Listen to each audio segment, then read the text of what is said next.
दोस्तों नमस्कार। जय हिंद, जय भारत, वंदे मातरम। एक बार फिर स्वागत है आप ही के अपने YouTube channel all India job league 0.2 के ऊपर। जैसा कि आप सबको पता है कि मैं इस यूट्यूब चैनल के ऊपर आपके लिए 41 और एपीडी और आसाम राइफल के लिए टॉप 5000 की सीरीज चला रहा हूँ। उसी सीरीज में आज हम बात करने वाले अर्थशास्त्र के जितने भी आपके 100 प्लस क्वेश्चन बनते हैं उन 100 प्लस क्वेश्चन की जो आज तक के आए हुए क्वेश्चन है। तो प्लीज़ आपसे रिक्वेस्ट है यार, वीडियो को पूरा देखना। आपको पता है कि डेली लाइव 8 बजे आपकी क्लास चलती है जो प्रीमियर के रूप में चलती है। बिल्कुल आपकी बता रहा हूँ, डेली की डेली लाइव क्लास चलती है। या तो आपकी 30 मिनट की क्लास होती है या आपकी 45 मिनट की क्लास होती है। इस क्लास में आपको 100 से प्लस क्वेश्चन ज़्यादा कराए जाते हैं। तो आप भी सोच सकते हो यार, आपकी 30 मिनट की क्लास में कोई भी 100 से प्लस से ज़्यादा क्वेश्चन नहीं कराता। तो आपसे रिक्वेस्ट है यार, वीडियो को शेयर करेंगे, साथ ही साथ वीडियो को लाइक करेंगे और यदि चैनल पर पहली बार हो तो चैनल को सब्सक्राइब करेंगे। अब कई बच्चों का कॉल आ रहे थे कि सर ये हो गया, ये हो गया, सर मेरी क्लास नहीं चल रही है, मैं क्लास कहाँ से लूँ। तो भाई ध्यान से सुन लो, उन बच्चों ने अभी तक चैनल को सब्सक्राइब नहीं किया। अब एक बच्चे ने तो हद ही कर दी, उसने तो साफ साफ ही बता दिया सर मैंने चैनल तो सब्सक्राइब नहीं किया आपका, फिर आपकी क्लास कहाँ से लूँ। तो भाई यार, जब चैनल ही सब्सक्राइब नहीं है तो आपके पास मैसेज कहाँ से आएगा। तो ये कमी है भाई। प्लीज़ आपसे रिक्वेस्ट है यार, आप में से बहुत ऐसे बच्चे हैं जो आपको क्लास तो देखते हैं पर चैनल को सब्सक्राइब नहीं करते। तो चैनल को सब्सक्राइब आज ही कर लो और बेल आइकन के बटन को ऑन जरूर कर लेना, ताकि आपको जो भी नोटिफिकेशन, जो भी वीडियो डालूँ सबसे सटीक और सबसे पहले आपकी जानकारी उपलब्ध हो जाए। प्लीज़ आपसे रिक्वेस्ट है यार, चैनल को सब्सक्राइब करेंगे। अगला क्वेश्चन हम देखते हैं। चलो आगे क्वेश्चन नंबर 1 से शुरुआत करते हैं, ठीक है ना। माथुरसियन सिद्धांत किससे संबंधित है? जनसंख्या से संबंधित है। किससे संबंधित है? जनसंख्या से संबंधित है। अगला क्वेश्चन आपका आता है,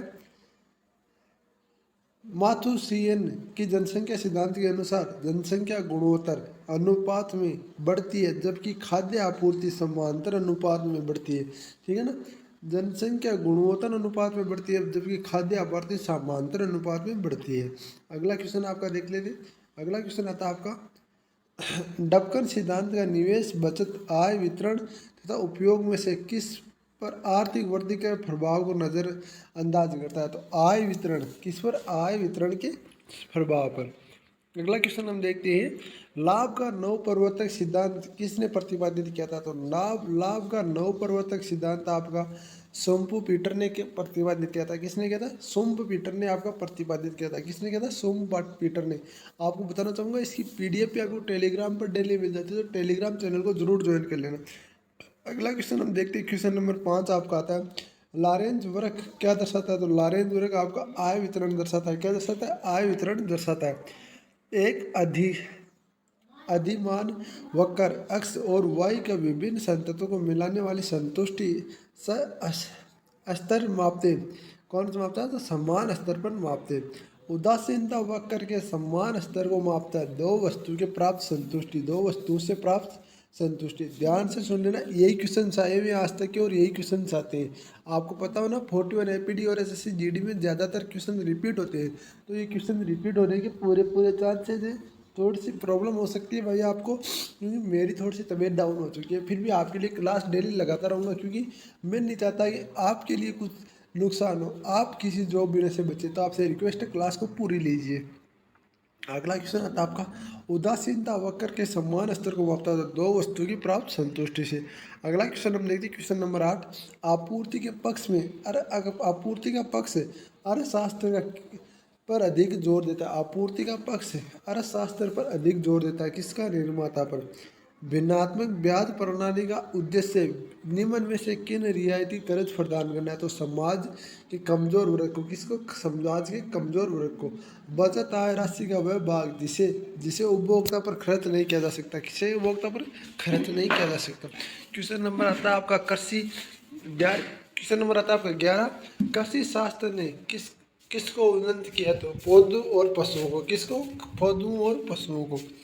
खुला बाजार ऑपरेशन, कराधान, जनता के आधार आधार उधार लेना और जन व्यय को कौन? तो सी वितरण नीति नहीं, खुला बाजार ऑपरेशन।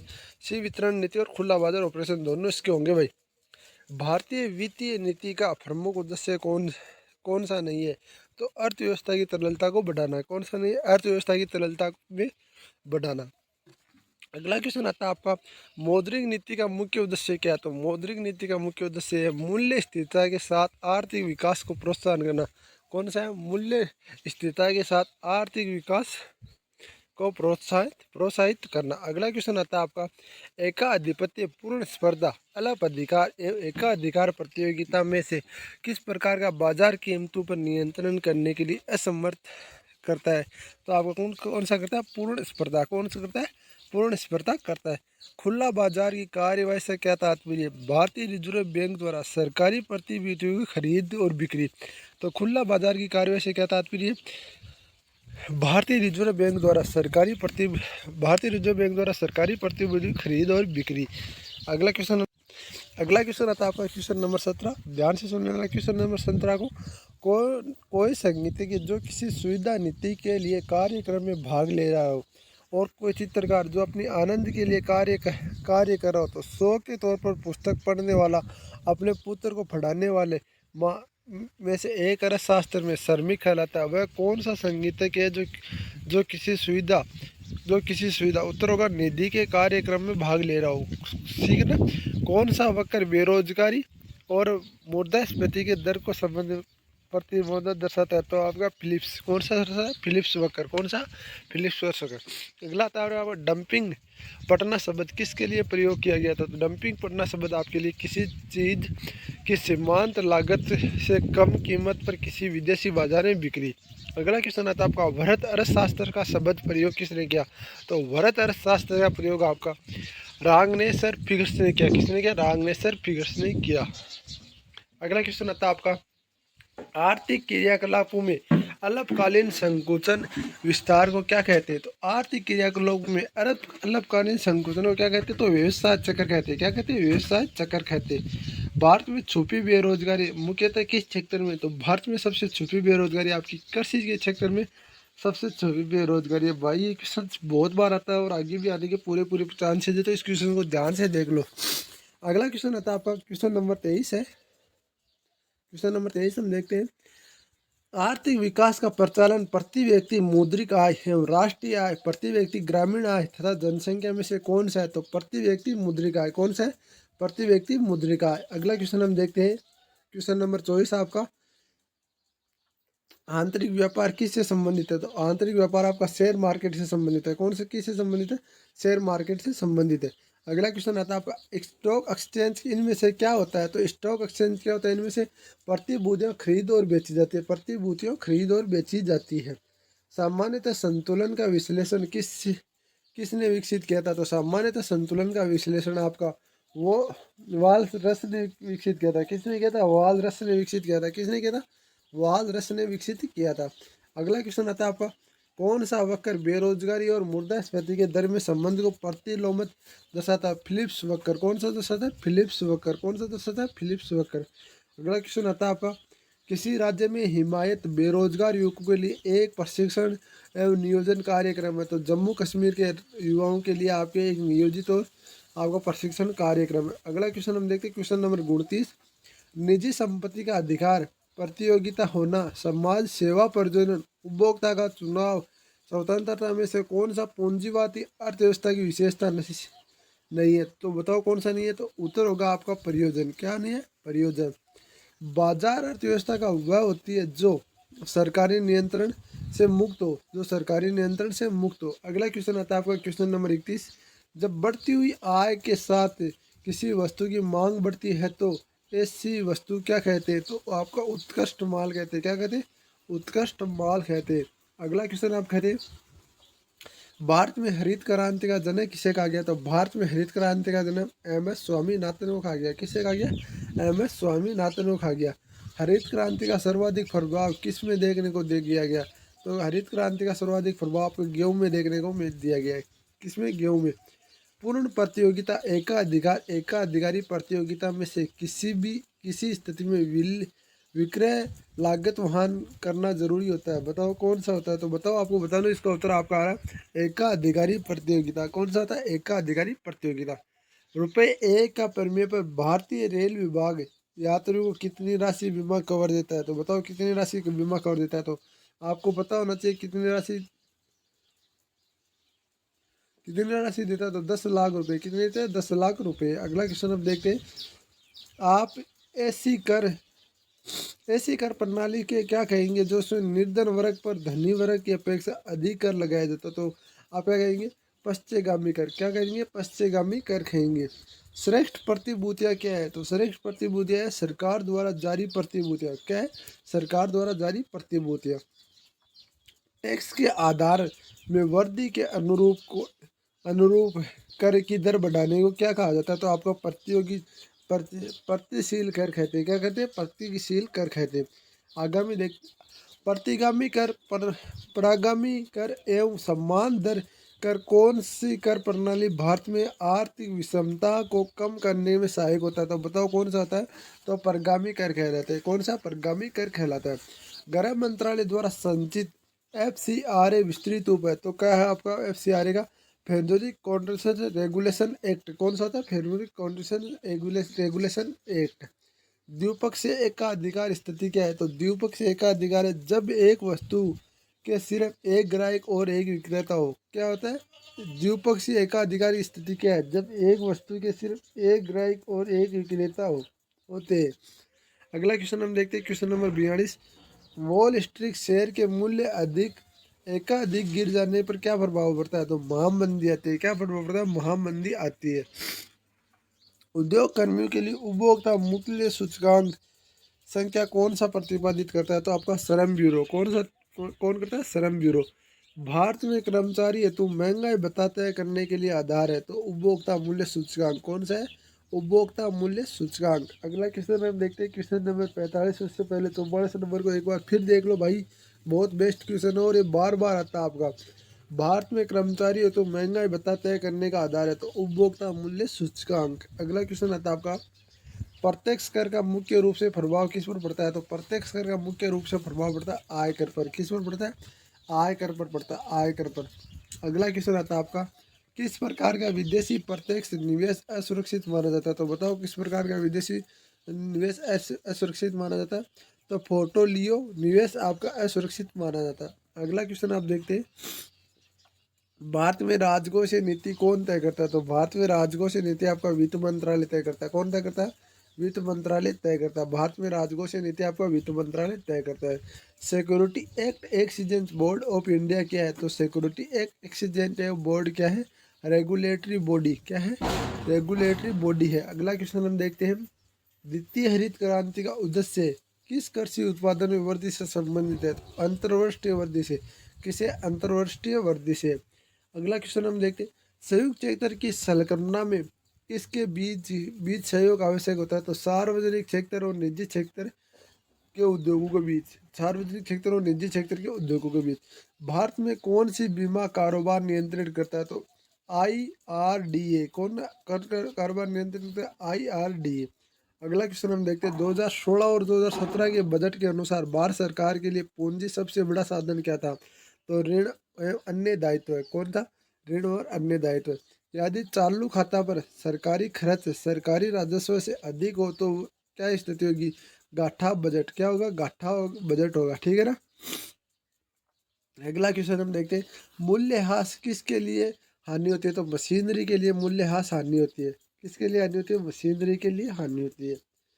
अगला क्वेश्चन हम देखते हैं, क्वेश्चन नंबर 55।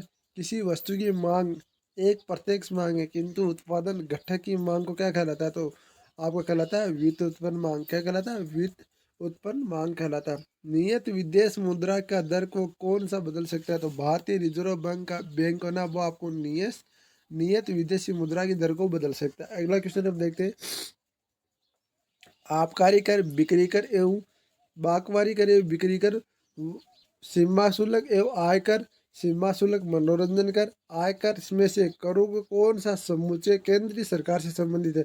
तो आबकारी कर, सीमा शुल्क व आयकर। ठीक है ना, ये आपके केंद्र सरकार से संबंधित है। उद्योग, सेवा, कृषि एवं खनिज के राष्ट्रीय आय के लिए विकास अधिकतम योगदान कौन सा है? तो सेवा। कौन सा है? सेवा। अगला क्वेश्चन हम देखते हैं, अगला क्वेश्चन आपका आता है 59। किसी राज्य सरकार ने हाल ही में कृषि आयकर समाप्त कर दिया, तो बताओ किसने? कर्नाटक ने आपका कृषि आयकर समाप्त कर दिया। संपत्ति कर, मनोरंजन कर, आयकर, उपहार कर में कौन सा कर केवल राज्य सरकार द्वारा लगाया जाता है? तो मनोरंजन कर आपका केवल राज्य सरकार द्वारा लगाया जाता है। अगला क्वेश्चन हम देख लीजिए, भारत में शराब पर आबकारी शुल्क, पूंजीगत अभिलाषा कर, सीमा शुल्क एवं निगम कर में से कौन सा राज्य सरकार द्वारा लगाया जाता है? शराब और आबकारी शुल्क होता है ना, वो आपका राज्य सरकार द्वारा लगाया जाता है, जिसमें सबसे ज्यादा कमाई होती है भाई गवर्नमेंट को। ओकोटोरियो क्या है? तो ओकोटोरियो एक टैक्स का नाम है। किसका नाम है? टैक्स का नाम है। अगला क्वेश्चन आता है आपका, पूंजी बाजार किसके लिए होता है? तो पूंजी बाजार आपका दीर्घकालीन कोष के लिए होता है। किसके लिए होता है? दीर्घकालीन कोष के लिए होता है। अगला क्वेश्चन हम देखते हैं, सार्वजनिक अतिव्यय के लिए किस समय किया जाना चाहिए? तो सार्वजनिक अतिव्यय आपका अविस्पत्ति के लिए किया जाना चाहिए। किसके लिए? अविस्पत्ति के लिए। सरकार द्वारा हाल ही में पास किए जा रहे जीएसटी बिल, माल एवं सेवा कर, पेट्रोलियम अपकरित, तंबाकू, प्राकृतिक गैस, विटामिन, टर्बाइन ईंधन में से किन उत्पादनों पर लगाया गया? तो तंबाकू पर लगाया गया। यदि पेट्रोलियम पर लागू कर दिया जा रहा है तो ये 50 रुपये लीटर आ जाएगा आपका पेट्रोलियम। पूर्ण प्रतियोगिता, एकाधिकार, एकाधिकारी प्रतियोगिता में से की स्थिति में से विक्रय लागत वहन करना जरूरी होता है। तो बताओ कौन सा? एकाधिकार प्रतियोगिता। अगला क्वेश्चन आता है आपका, सेनवेट किससे संबंधित है? सेनवेट आपका उत्पादन शुल्क से संबंधित है। किससे संबंधित है? उत्पादन शुल्क से संबंधित है। मुद्रास्फीति में से निम्न में कौन सी स्थिति होती है? तो मुद्रास्फीति में कम वस्तु का अधिक मुद्रा। कौन कौन सी होती है? कम वस्तु पर अधिक मुद्रा में। रेजिडेंस संबंध किससे होता है? तो रेजिडेंस संबंध आपके जमीन की कीमत से होता है। किससे होता है? जमीन की कीमत से होता है आपका। अगला क्वेश्चन आता है आपका, गैर कानूनी मुद्रा संग्रहण को नियंत्रण करने के लिए हाल ही में रिजर्व बैंक ऑफ इंडिया ने पोर्टल स्थापित किया। इसका नाम क्या है? तो सचेत। क्या है आपका? सचेत। रिजर्व बैंक ऑफ इंडिया के द्वारा पोर्टल कौन सा है? सचेत है, ध्यान रखना। ग्रीन बैंकिंग का क्या अर्थ है? तो ग्रीन बैंकिंग का अर्थ है पर्यावरण संरक्षित परियोजनाओं को वित्त पोषण करने वाली बैंक। कौन सा है? पर्यावरण संरक्षित परियोजनाओं को वित्त पोषण करने वाली बैंक। अगला क्वेश्चन आता है आपका, खेती, विनिर्माण और डेयरिंग तथा ट्रेडिंग में कौन सा तृतीय क्रियाकलाप है? तो ट्रेडिंग आपका तृतीय क्रियाकलाप है भाई। ठीक है ना। अगला क्वेश्चन आता है, भारत के किस राज्य में जंक फूड एवं फैक्ट एक्ट लगाया गया? तो केरल राज्य में आपका जंक फूड एवं फैक्ट एक्ट लगाया गया। ये देखो यार, बहुत ही अच्छे क्वेश्चंस मैं आपके लिए लेकर आ रहा हूँ यार। इतने क्वेश्चंस अच्छे आपके लिए कोई उपलब्ध नहीं करा था। अब यार 30 मिनट में आपके 150 क्वेश्चंस तैयार हुए, तो उससे अच्छा क्या चाहिए आपको? तो प्लीज़ आपसे रिक्वेस्ट है यार, क्लास को पूरी लिया करो। मोबाइल के जरिए धनराशि का अंतरण क्या कहलाता है? तो IMPS क्या कहलाता है? क्या IMPS? अंतर्राष्ट्रीय मुद्रा कोष, अंतर्राष्ट्रीय पुनर्निर्माण एवं विकास बैंक, विश्व व्यापार संगठन। अंतर्राष्ट्रीय विकास में से किसको विश्व बैंक कहा जाता है? तो अंतर्राष्ट्रीय पुनर्निर्माण एवं विकास बैंक कहा जाता है।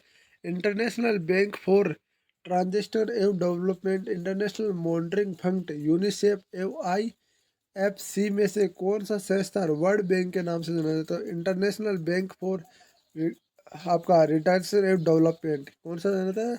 International world for return and development. World economics outlook report किसके द्वारा प्रकाशित की जाती है? अंतर्राष्ट्रीय मुद्रा कोष द्वारा प्रकाशित किया जाता है। अगला क्वेश्चन देखते हैं, विशेष आहरण अधिकार किसने बनाया? तो विशेष आहरण अधिकार आपका अंतर्राष्ट्रीय मुद्रा कोष ने बनाया। किसने बनाया? अंतर्राष्ट्रीय मुद्रा कोष ने बनाया। अगला क्वेश्चन हम देखते हैं, 79 नंबर क्वेश्चन है, कौन सी संस्था विश्व बैंक को सुलभ कर्ज विंडो के नाम से जाना जाता है? तो IDA। कौन सी? IDA। आपका आता है, ब्रिक्स न्यू डेवलपमेंट बैंक का मुख्यालय कहाँ स्थित है? तो संघाई में स्थित है। कहाँ पर है? संघाई में स्थित है। ये क्वेश्चन बहुत बार आता है भाई, बहुत बार आता है। वेरी इंपॉर्टेंट क्वेश्चन, लगा लो इसको। ब्रिक्स एवं डेवलपमेंट बैंक का मुख्यालय कहाँ स्थित है? संघाई में स्थित है। बहुत बार क्वेश्चन आता है। अगला क्वेश्चन आता है आपका, BRICS एवं न्यू डेवलपमेंट बैंक NDB किसके गठित किया गया? तो आपका उभरती हुई अर्थव्यवस्था में स्थिर विकास के लिए आधार संचालन निधियन के लिए। ब्राजील, रूस और चीन का इंडोनेशिया में कौन सा देश ब्रिक्स ग्रुप के सदस्य नहीं है? तो इंडोनेशिया। कौन सा नहीं है? इंडोनेशिया। अगला क्वेश्चन आता है आपका, पेट्रोलियम निर्यातक देशों का कौन सा संगठन अंतर्राष्ट्रीय मुद्रा कोष, विश्व व्यापार संगठन, संयुक्त राष्ट्र संघ में से कौन सा उत्पादन संघ का उदाहरण है? तो पेट्रोलियम निर्यात देशों का संगठन। अगला था आपका, चीन, कनाडा, जर्मनी तथा यूनान में से कौन सा देश ऋण संकट है? तो यूनान आपका। कौन सा है? यूनान आपका। मानव विकास सूचकांक कौन सा तैयार करता है? तो मानव विकास सूचकांक आपका संयुक्त राष्ट्र विकास कार्यक्रम तैयार करता है। कौन सा तैयार करता है? संयुक्त राष्ट्र विकास कार्यक्रम तैयार करता है। अगला था आपका, HDI किन सेक्टरों को विकास का मापन है? तो HD आपका स्वास्थ्य शिक्षा अकादमी। कौन सा है? स्वास्थ्य शिक्षा अकादमी। G20 विश्व में सबसे बड़ी 20 अर्थव्यवस्थाओं का एक समूह है, जिसका प्रतिनिधित्व किसके द्वारा किया जाता है? तो वित्त मंत्रालय, वित्त मंत्रियों एवं केंद्रीय बैंकों के गवर्नर द्वारा। किसके द्वारा? वित्त मंत्रियों और केंद्रीय बैंकों के गवर्नर द्वारा किया जाता है। आरबीआई का मुख्यालय कहाँ स्थित है? तो आरबीआई का मुख्यालय आपका मुंबई में है। सॉरी, आरबीआई है, आईबीआई नहीं है, आरबीआई है। भारतीय रिजर्व बैंक लेखा वर्ष क्या है? तो जुलाई और जून। क्या है? जुलाई और जून। ठीक है ना। अगला क्वेश्चन आता है आपका, अनुसूचित बैंक ऐसा बैंक है जो भारतीय रिजर्व बैंक और दूसरे अनुसूचित बैंक में शामिल होता है। ठीक है ना। अनुसूचित बैंक एक ऐसा बैंक है जो आपको आगे उत्तर दिया हुआ भारतीय रिजर्व बैंक दूसरे अनुसूचित बैंक में शामिल हो। बड़े वाणिज्यिक बैंकों का राष्ट्रीयकरण कब हुआ? तो बड़े वाणिज्यिक बैंकों का आपका 1969 को हुआ। कब हुआ? 1969 को हुआ। यदि भारतीय रिजर्व बैंक को नगद रिजर्व अनुपात कम करती है तो क्या परिणाम होते हैं? ऋण सर्जन बढ़ेगा। क्या बढ़ेगा? ऋण सर्जन बढ़ेगा। नियत विदेशी मुद्रा की दर कौन बदल सकता है? तो नियत विदेशी मुद्रा की दर भारतीय रिजर्व बैंक बदल सकता है। कौन बदल सकता है? भारतीय रिजर्व बैंक बदल सकता है। बैंक दर क्या है? वह दर जिस पर किसी देश का केंद्रीय बैंक देश के अन्य बैंकों का ऋण देता है। कौन सा देता है? वह दर जिस पर किसी बैंक का केंद्रीय बैंक देश के अन्य बैंकों को ऋण देता है। अगला क्वेश्चन आता है आपका, भारतीय रिजर्व बैंक वाणिज्य बैंकों को जिस दर पर अल्पकालीन ऋण देता है उसे क्या कहते हैं? तो रेपो रेट कहते हैं। क्या कहते हैं? रेपो रेट कहते हैं। अगला क्वेश्चन आता है आपका, बैंक में ओम्बुड्समैन की क्या भूमिका? तो ग्राहकों की शिकायत का उत्कृष्ट एवं द्रुत वितरण करना। तो ग्राहकों की शिकायत का उत्कृष्ट एवं द्रुत वितरण करना। क्षेत्रीय ग्रामीण बैंक किसके द्वारा प्रायोजित किया जाता है? तो राष्ट्रीयकृत बैंक वाणिज्य बैंक के द्वारा। किसके द्वारा? राष्ट्रीयकृत वाणिज्यिक बैंक द्वारा। मुद्रा बैंक किसकी सहायता से शुरू की गई थी? तो मुद्रा बैंक आपके लघु कारोबार की सहायता से शुरू की गई थी। किसके सहायता से? लघु कारोबार की सहायता से। नॉन बैंकिंग फाइनेंशियल इंस्टीट्यूट को कौन शामिल नहीं है? तो बीआईओ, बैंक ऑफ इंडिया। इसका नाम होगा बैंक ऑफ इंडिया। भारतीय मुद्रा का नया प्रतीक चिन्ह किसने डिजाइन किया? तो भारतीय मुद्रा का नया प्रतीक चिन्ह आपके उदय कुमार ने डिजाइन किया। किसने किया? उदय कुमार ने। स्मार्ट मनी का शब्द का प्रयोग किसके लिए किया जाता है? Credit card. क्रेडिट कार्ड द्वारा स्मार्ट मनी का शब्द का प्रयोग किया जाता है। अगला क्वेश्चन हम देखते हैं, वाणिज्यिक बैंकों में भारी उद्योगों, कृषि, लघु उद्योगों, कमजोर तबके के लिए विदेशी कंपनियों को आपात स्थिति में राज्य सरकार के किस प्राथमिकता सेक्टर को ऋण देते हैं? तो कृषि, लघु उद्योग और कमजोर तबके के लिए। पूंजीगत लाभ का संबंध किस सम्मान से? तो जो सम्मान के एक और अधिक उत्पादन सहायक होते। तो ये क्वेश्चन थे आपके, जो मैंने आपको पूरे बता रहा हूँ। ये इतने ही क्वेश्चन आपके मेन इंपॉर्टेंट है इस टॉपिक से। और भी आपके लिए आगे टॉपिक लेता रहूँगा। अब एक बात बताइए, सब जो आपके दिए मैं शॉर्ट क्वेश्चन बनाना स्टार्ट कर दूँ क्या? एक एक चीज़ के शॉर्ट क्वेश्चन बनाना स्टार्ट कर दूँ ताकि आपको इसका पता चल जाए भाई। शॉर्ट क्वेश्चन आपके लिए आ रहे, शॉर्ट वीडियो लेके आ जाऊँगा। 30 सेकंड का वीडियो जाएगा जिसके अंदर एक ट्रिक बता दी जाएगी, कोई भी किसी भी चीज़ को एक याद करने की ट्रिक। तो बताओ, यदि आपका सपोर्ट मिल रहा है तो मैं सब तैयारी करा दूँ, नहीं तो नहीं कराऊँ। तो अब चलो, आपके शॉर्ट क्वेश्चन का भी एक वीडियो आ जाएगा अब डेली। तो वीडियो कैसा लगा कमेंट बॉक्स में जरूर बताना, और वीडियो को लाइक करना, चैनल को सब्सक्राइब नहीं किया चैनल को सब्सक्राइब करना, बेल आइकन के बटन को ऑन कर लेना, ताकि जब भी और कोई वीडियो डालूं तो आपको सबसे पहले सटीक जानकारी मिल सके। जय हिंद, जय भारत, वंदे मातरम।